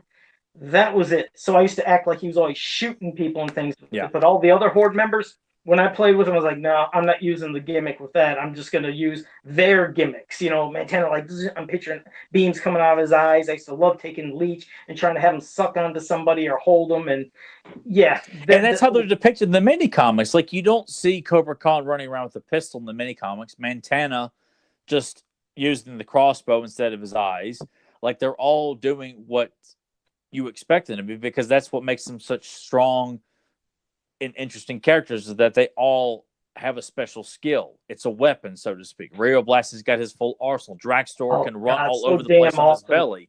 Yeah, his is perfect. I mean, Sorod, just that spark feature. God, I can't tell you how much I used that. Never the gun, but seeing that at nighttime and sparking out like that, that had to be one of my favorite things to actually see, was that thing from Sorod. But I look at the weapons for all the Snake Men and all those damn staffs. They look cool. But again, I was like, I barely use the snake staffs. I'm using their gimmicks. Ratlord popping his head out, Snakeface doing his thing. Yeah. They were all weapons in themselves. And I mean, obviously, when you get action figures, you need to have a weapon. But the weapons in He-Man become irrelevant because all of them are a walking weapon in themselves. Aside from He-Man and Skeletor, who are, most powerful men in the universe, you've got the Lord of Destruction, who uses magic and has this Havoc staff. King Hiss, I mean, I feel like he's almost like Skeletor. Doesn't need the the staff. But it's like a regal element to the snake. Along with to the me, shield. King Hiss is really the only. Yeah, with the shield and the staff. Like I kind of feel like that's really a weapon that only King Hiss needed to have. Like even though Squeeze came with the snake serpent that would wrap around his arm, which was, I guess you could use that as like a club almost. Like you grab a hold of somebody and swing your, kind of like Clawful's mace or something like that. Mm-hmm. But, Snake Face was a weapon. Rattler was a weapon. Tongue Lasher was a weapon. Multibot was a weapon. He didn't need the staff because he was a weapon himself. King Randor having a staff, that makes sense. Sorceress with a staff, that makes sense. Scareglow. Yes, for me, like having Scareglow with his staff. I mean, it's a scythe. Is that what it was? Is that a scythe? Yeah, I think you call that a scythe. But that just looks commanding, and it's a great visual of this Grim Reaper type character holding a scythe that glows in the dark. It looks great. Yeah. Mosquito is a weapon. He doesn't need a blaster because if he gets a hold of you, you're done for. And plus, but to give him a gun, he looks cool with a gun anyway. And that's the thing. I think a lot we're just giving these accessories just to add something. It's a little something extra aside with the mini comic. You get a weapon to go with. And what kid doesn't like extra weapons, even if you're not really using them? Because which I didn't. There was one that could almost seem boring, but I liked it because it added to his impact. I did like putting on the shield to Cyclone and having him spin, and it was like an extra blast. Like you imagine getting hit that hard with the shield. Not only how fast he's spinning, but that's gonna knock you for a loop. And it looked cool, like the yellow shield on Cyclone. I mean, just because Cyclone is probably the most striking figure. I mean, he's my favorite character, but he's the most striking visually with the yellow and blue color scheme and that lenticular sticker and that yellow shield. And you get the red circles on his head and around his arms and his legs. Just a striking character. And Mossman carries a mace. I feel like, you know what? That works because when he's hiding and he wants to take out Triclops, he can take him out with the mace. And it was brown. Picture that being brown. It's almost like it's camouflaged in like a piece of wood. You wouldn't know. You think you're just looking at some foliage of grass and dirt and logs, and then he could rise up with that thing. And it does work. I mean, contrary to what one of the posters did from William George, which was beautiful. But you see Mossman coming out with like a fire that's on. I mean, but that looked cool though. Like Mossman hovering out of a cave with a torch. Like God. I loved it. I loved the look of it. But I kept thinking, damn it, if he just goes a little too close to himself, he's going to set himself on fire. But I liked it. And Fedmon actually brought up a character that I was going to say, but hey, I guess great minds think alike. He said Ram Man really didn't need his axe, and you're right. I never used the axe. It looked cool, but no, his feature is just bam, using his body. He is the weapon of Ram Man, so I was like, I didn't use his axe. Hell, I know most people even lost Ram Man's axe. I don't know if it's because they didn't care or what, but Rayman does have issues, especially the vintage one. When you go looking on eBay, not many of them have that damn axe. No, it's kind of hard, but it's not important to me. It really is not. If I never have it, because that's not. Even though the character is depicted like that in his first mini comic, other than that, the axe becomes irrelevant pretty quickly because he is another weapon. I will like Mechanic because he is a reconnaissance character. Does need a weapon, and I think I think a mace or even a gun. I think giving Mechanic Cobra Con / Zodak's gun along with the mace, because if he can see far away, he ought to have like a sniper rifle or something like that. Something that from a distance that he could actually like take out Webstore and Cobra Con at a distance because he can see them and have better vision on that. Like that's what I mean.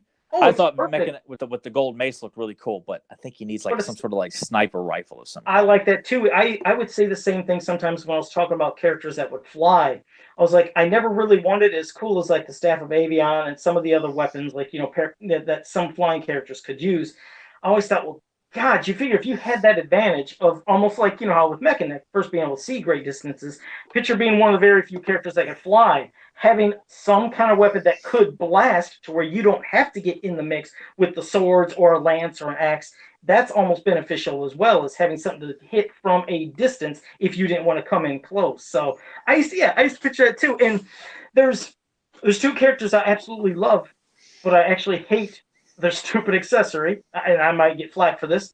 And that's the Comet Warrior Stone Down Rockon. As cool as that was, putting that into their chest and on their hand at times, I just didn't use them. I'd put them off the side, and I would use them as like rolling and rocks and bam and smash and transform it into the rock form. Even though I understand the item they had, I never used their weapons. I don't know about you, but I just never used Yeah, them. I only hit Stone Dar as a kid, and I liked using it. I didn't quite grasp, and I understood it more as an adult when I got Rock On and got to revisit the mini comic, like using that device as a reflector of the sun to blind your enemies. Like, not only that, but it's a pistol as well. So I thought that was pretty cool.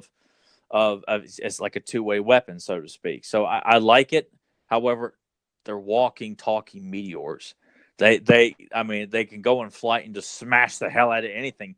If they could launch themselves into combat up into the sky and take out a fleet of Hordax bat mechs, or put a massive hole through Skeletor's collector just by flying up into the sky and just ramming right into it and just cutting a massive hole right through the whole of the ship. Like, they themselves, they are weapons. I mean, everybody. I mean, I can't think of anybody that I'm looking over at the wall. Beastman, even though I think Beastman with a whip, he's master of all animals. A whip, commanding them, like, that makes sense. I think it's a cool weapon. I don't think I would want to see Beastman with any other weapon other than that whip. Looking at the wall here, if anybody else, because we kind of touched on most of the people that I see on the wall over here. Well, all right, here's two more. All right, Too Bad with the shield. Mm-hmm. I mean, we're talking vintage. I think Too Bad needed to come with, like the 2000X one did, a mace or a blunt object of some kind. Something. Yeah, and it's like and one. You either got Tuvar or Badra using the shield to block, in defense, and the other half Tuvar or Badra with a blunt object or sword to go on the offense. Like, a two-headed character needed two weapons. Yes, and actually, you could even, to some degree, beyond just a shield and beyond, like you said, a blunt object. You got to think, since they can't split up, and if you're going to have multiple people coming at you, at some point you probably would need a blaster at some point to try to keep some off, then switch to this weapon, and then he would use a shield. Maybe he could block. But yeah, that's a character that you're right. Since they're stuck together, he could have used a multitude of weapons. I think he would have worked perfectly with a multitude of weapons. I think and Modulok and Multibot, they only come with the gun that snaps together. Yeah, that should have been something. Even though Modulok's hands were not really meant for holding anything, unless you kind of you had to kind of lay it together in both hands to make it look like he's holding it like a rifle almost. Multibot has got the guns. That makes a lot of sense to have like a couple of guns for, like, because. Well, I guess they got the concept right. They just did it later with Multibot having two pistols. Too bad, but his hands are completely locked in. So I'm glad that the Horseman changed it up a bit when they did the 2000X version, because he does come with two weapons. So yeah, it's such a, the character when Too Bad first came out, it was such a unique look. This hulking big son of a gun, and he's in just fist poses, so nothing's open to grab, and it couldn't really the aesthetics. I guess he comes off more as kind of like with He-Man, like even if you don't have the power sword or the axe, he's the most powerful man in the universe. Which, Too Bad, he's meant to punch. He's a big hulk of a character. Yeah, that'd be like a character you would not want to get. Like Grizzlor. I look at Grizzlor and Leech the same way. Like, just a big monster of a character that relies on their strength a lot. And I wish the idea of them being a double-headed strategist to look at that. Because most of double-headed characters are depicted as morons in fantasy, but to look at him and think that this guy is like works alongside with Skeletor a lot in planning strategy and attacks on Grayskull, the Royal Palace, or going after. I would love to see Too Bad portrayed that way. That they may argue with themselves, but not in an idiotic way. They argue because they feel like we should attack Grayskull from below. No, I think we should do it from above. And let Skeletor think about all these possibilities. Like, God, that'd be great. Stinkor is another one. He just comes with a shield. Yeah, and I thought he could have used something that could have amplified his stinkiness. If he could have shot out squirting kind of rays or something weird, some kind of gun to amplify. But he himself, as we've said before, he's chemical warfare. Yeah. He does it. And like Clamp Champ, which Wiley brought up, Clamp Champ, see, that's the thing. He himself, he's a weapon. He's got senses beyond almost anybody. He knows when danger's coming, and he has the clamp. But you wonder, is there anything else he could have had, or does the clamp just work in his body as a weapon? I love the idea, because I've always said it before that the clamp is an extension of his strength. Like, when a guy with a name like Clamp Champ, I imagine if he grabs a hold of you in a bear hug, you're not getting out of it because the guy is so damn strong. But the clamp, instead of just always having to use the strength, it's like an extension of just how strong he is. If that clank gets a hold of you, you're not getting out of the grip unless he unlocks it. The same thing with him. If he wants to let go of you, or that's the only way you're going to get out of his grip. Like, that's how I've always wanted to think of Clanchette, is the guy is so strong. He is, and like we said, with his senses to take on multiple people at the same time and almost anticipate moves. But how cool could it have been? Like, let's say, beyond the toy gimmick of it, if like going into the cartoons, picture the clamp. It's got a certain design to where first he's fighting, holding people off, and then when somebody comes and he uses the clamp, it clamps around him, but he hits a button and it detaches and it holds him permanently in that. And then he could keep doing that. Like he might have, 20 of these things, but that'd be a great way. Like hold him at bay, hold that person at bay. It's like, yeah, he's his own damn ass weapon. It's like a launcher of handcuffs almost, like body cuffs. Yeah. I've always thought that'd be a cool idea too. Like there's so much to flesh out with these characters. Like we got some great depictions of the mini comics and golden books and filmation, but there's still a lot of fun to be had with these characters and really amping up the intensity of all their skills and strengths.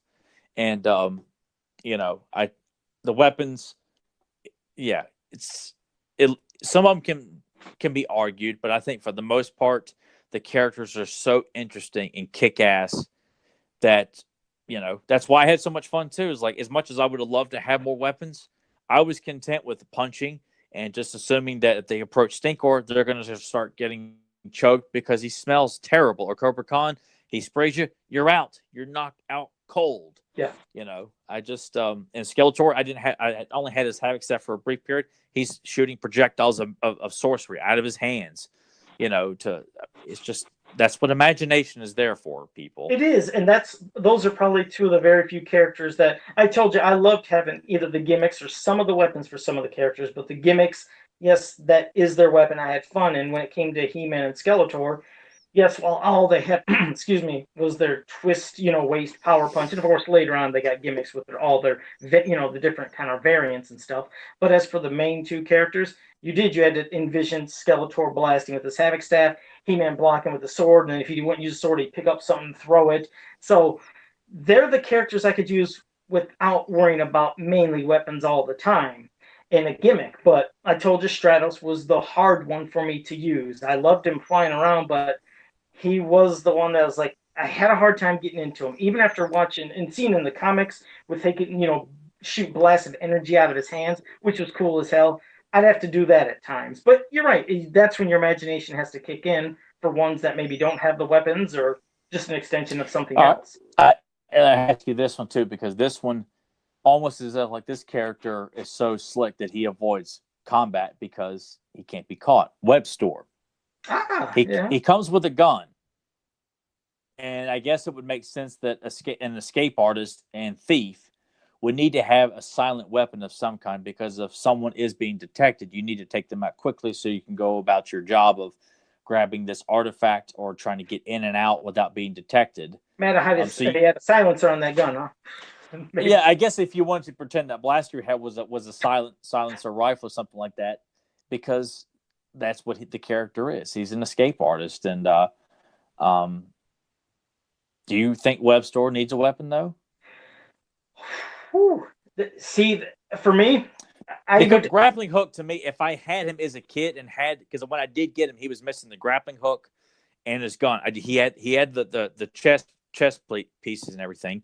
So if I had the grappling hook, I would probably be using the grappling hook as a blunt object to smack people around and also climb up. So which you could, because I vividly remember my stories with Webstore. I would actually act like he's doing the spinning and throw it, and it would always latch on to Castle Grayskull, and I pulled that string and he'd go up quickly, and if He-Man was on top of Castle Grayskull, I then had Webstore like latch onto him like he was a spider. That's how I played with him. It was like he was doing spider things, even though he didn't have spider legs and arms. But that grappling hook was just such a fun ass little gimmick of just throwing it onto something and having them zip up quick, and you'd hook up like other ropes, and I did. Damn, you're actually bringing back memories. It wasn't just for Trapjaw, but now that I remember it, Webstore was the one I really went nuts when I would get some strong strings and tie them from spot to spot. And after he'd latch onto Castle Grayskull, I used to go and throw it onto that string and then let go, and he would just go zip lining down with the grappling hook on a rope that I would have going from one spot to another. Damn, that's weird. I'm glad you said that, man. It brought back a memory. God, I haven't thought of that in years. Thanks for that. And we're doing this podcast for free. And look what kind of entertainment we're providing, not just for you and I, but for the people listening to this too. I mean, this is it's who'd have thought we'd have such a rich conversation just talking about weapons, that came with the figures and things like that. And here we are having a very dynamic conversation about what they should have came with. Where we have, I mean, it's there. It just shows you there is no limit to this property. They're never, even when you and I struggle about like, did we do this? Did we cover that? There still is always something. I swear, if we can make it to 200 episodes at least, I'll be super happy with that.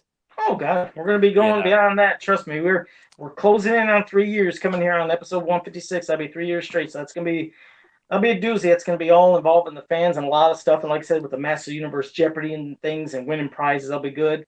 But well, since we pretty much wrapped up with weapons, and we got a question right now, this is where you guys can ask us any questions, whether it's from the cartoon, mini comics, movie, anything you want, something about future stuff, you go ahead.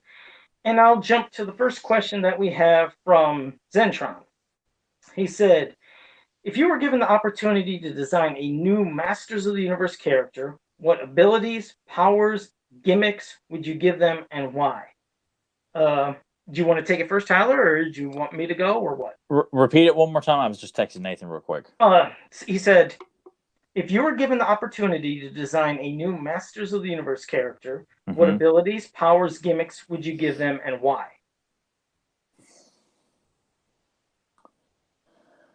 You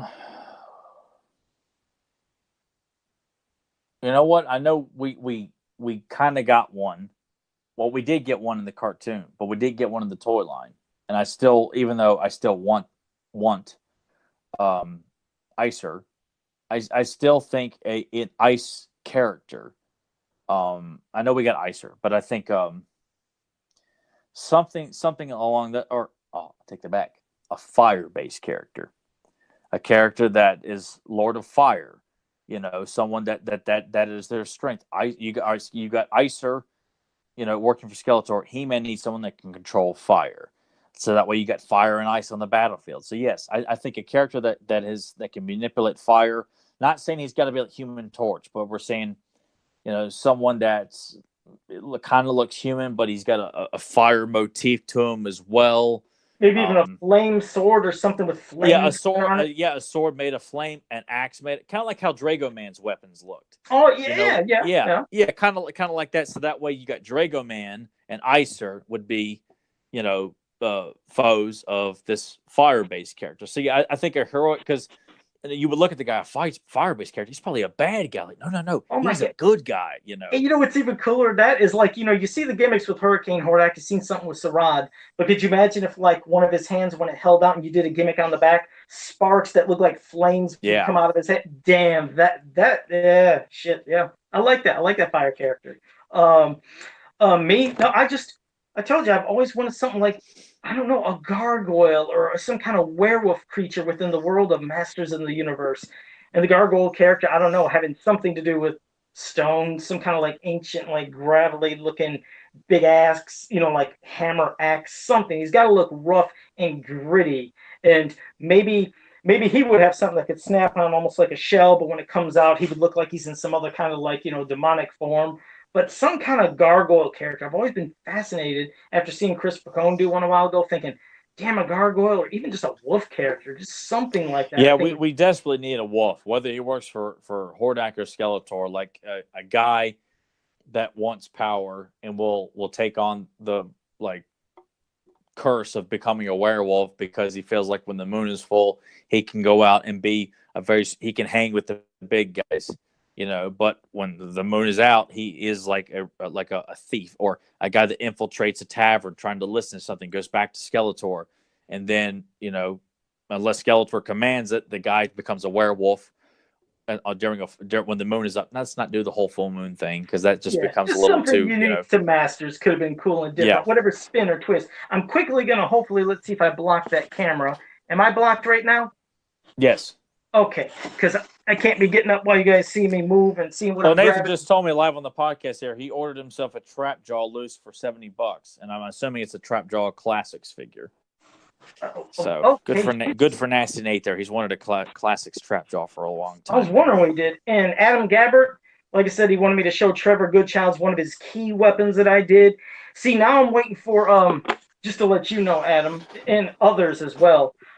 I make card backs, but the bubbles I do where I seal my vintage figures, I have to order those overseas, and I'm usually always I can't get them within the United States usually. I'm trying to find somebody that does it because damn, those bubbles, they're hard to get, and when I get them, they're usually expensive, and I'm waiting for those to arrive to seal up some of my vintage carded figures. So that's what I'm waiting for, Adam. But yeah, at least want to show the key. You wanted me to show one of his accessories, so there you go. And damn, you're right, Nathan's spending some good money on a trap jaw. Yeah, that would have to be well, it's just unfortunate that all the traditional characters, they call it, well, I mean, most of the classic figures, I mean, unless you go to the ones left over on Walmart.com or something like that, they're just not cheap. I mean, any of the collector stuff from like G.I. Joe and Transformers and He-Man, all that, the new stuff, you're better off going and collecting the vintage stuff and getting it cheaper than the new stuff. I don't understand that logic.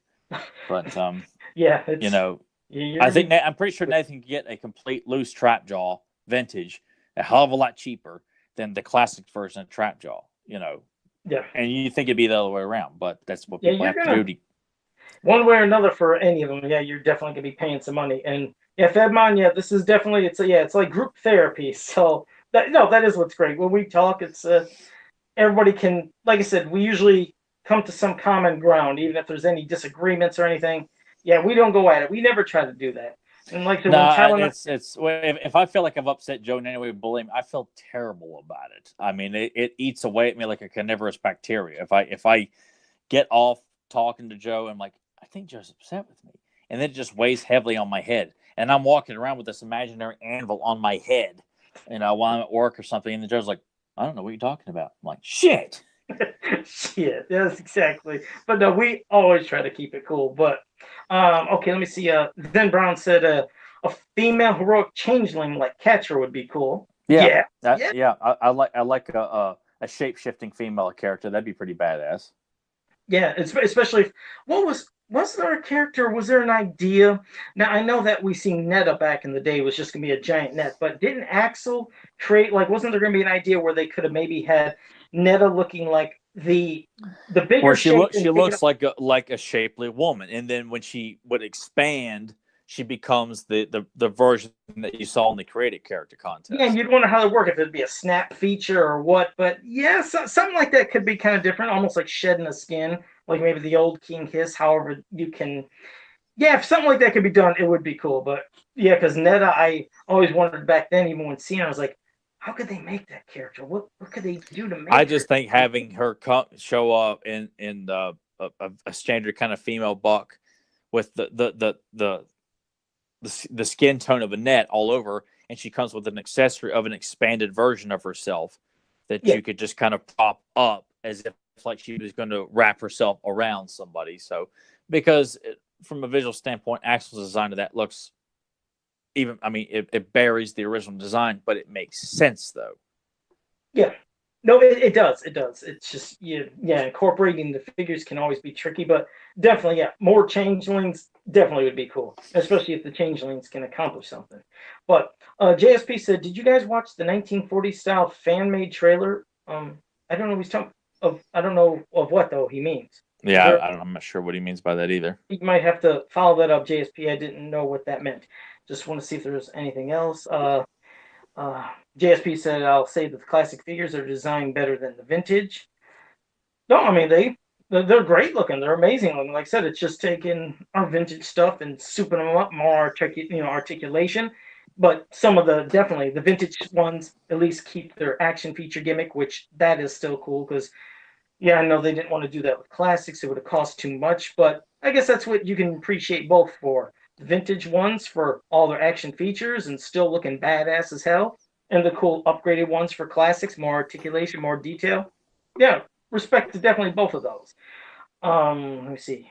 I think that might be it. And we'll just wait to see. Wait, JSP said there's a Masters of the Universe trailer that a fan made that shows what it would look like in the 1940s. Well, definitely JSP. When this is over, I'm gonna have to YouTube that. I heard nothing of that.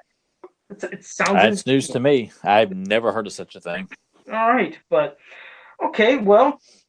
Oh, Jesus. Toki Deathhammer just joined us at the last second and said Queen Frost and the new She-Ra is the worst. Yeah, you might have to go back. Damn right it is, because Frost is my favorite She-Ra character. She's beautiful. She's striking. She's elegant. And now it's just, Where's we're the talking about pandering. They decided to make the one ice character an Eskimo. You know, doesn't that kind of sound like ironic from a show that's trying to pander and be politically correct? Yeah, I just the whole jacket thing just blows my mind. I'm like, a cold character who harnesses the power of cold is not going to wear something to get warm. I can't say it enough. But Jesus, But Toki, we don't want beautiful women showing any skin here, because it's demeaning. God, what a horrible design, though. A jacket. I can't say nothing. All of it, every single one of them is just ugly as sin. There's nothing heroic looking about Bo or Seahawk. Hordak is just like the skinny wimp looking character I thought he was going to be. Imp looks like a baby, a little fat baby on Hordak's shoulder. There's nothing impish about Imp. Yeah, Toki, you're going to have to hit us back at the beginning when we're done, because you'll hear everything we said. Yeah, you'll enjoy the demolition crew coming in on the new cartoon. We did it respectably. Yeah, we did not go on like a big, F you and this and that. You guys go to hell for doing what you did. Like, no, we didn't do that. No, we definitely didn't do that. And neither side should do that, like I said. And no. I think we did lose Zentron some point during the show, because he said he was almost falling asleep because he gets late where he's at. So we might have missed a quote that he did. So I guess we'll catch it next time, Zentron. But well, it means he didn't steal my thunder this episode. There you go. But I'm going to pass it to you, Tyler, if you have any recommendations. After that, I'll thank, of course, everybody from the chat room. And you go ahead. I want to thank everybody for listening to what we had to say about the She-Ra cartoon. I really wasn't too concerned about pissing off a lot of people, because I know a lot of people are not happy with it. But I like to think that when you're listening to this now, or 2 weeks from now, or tomorrow, whatever, that I don't care if people do like it. I never felt the urge to go and make a comment towards somebody who said something positive, saying they're looking forward to it. I'm like, great. I don't feel the need to go and attack them or criticize them or argue with them about it, because I don't care. It's, if they like it, fine. But I don't like them attacking people who feel like they don't have the right to sit there and say, I don't like what I'm being shown here, and I think it looks ugly, lazy, uninspiring, cheap, whatever. So I thank everybody for going on this ride with us tonight about this. I encourage people to check out Kevin Sharp's artwork. He's got some kick-ass. If you love Hordak, if you love King Hiss, you love He-Man, Skeletor, anybody, you name it, the guy has done a lot of characters. He's worked on some of the comics as well. He does kick-ass G.I. Joe characters. He's done G.I. Joe for me. He does wonderful superhero characters as well. So if you like to have some original artwork, check out Kevin Sharp's artwork. He's on Facebook. He was in the chat room. He's easily accessible, extremely humble guy. Check out Axel Jimenez's artwork. Let's see. Check out He-Man.org. Check out John Atkins' site, He-Man World, and his Facebook page catered to the live action movie. All kinds of cool behind the scenes pictures, and anything celebrating the 87 movie, you got to go there, because John's an avid fan just like I am. He makes me look like a pathetic excuse for an 87 fan, just because of how enthusiastic he is. I hope to accomplish that level of fandom. I want to be on the same level as John Atkins when it comes to them. I mean, in my mind, I think that I am. But when I see what he does, like putting on screens in the movie, I ain't got shit on him. But check out Joe Amato's Customs. Contact him through Facebook. If you like what we have to say, check out Beyond Retro Podcasts and Capes and Commentaries, where we have a trilogy, a trifecta of entertaining podcasts talking about popular 80s and 90s movies, television shows, cartoons. We do commentaries for some of your favorite cartoons. Just sitting talking about random stuff. I mean, we got a lot to say about a lot of things. So if once a week is not enough, we got more material for you, so you can get 3 episodes for free each week. Definitely, you're right. A lot of good stuff, and a lot of different topics of anything you can imagine. Well, before I want to thank everybody in the chat room, I didn't mention this earlier on Beyond Retro. I thought I'd say it now. It was something that was kind of spooky. It's weird how your eyes plays trick on you. Just the other day, I was leaving the house, getting into my vehicle.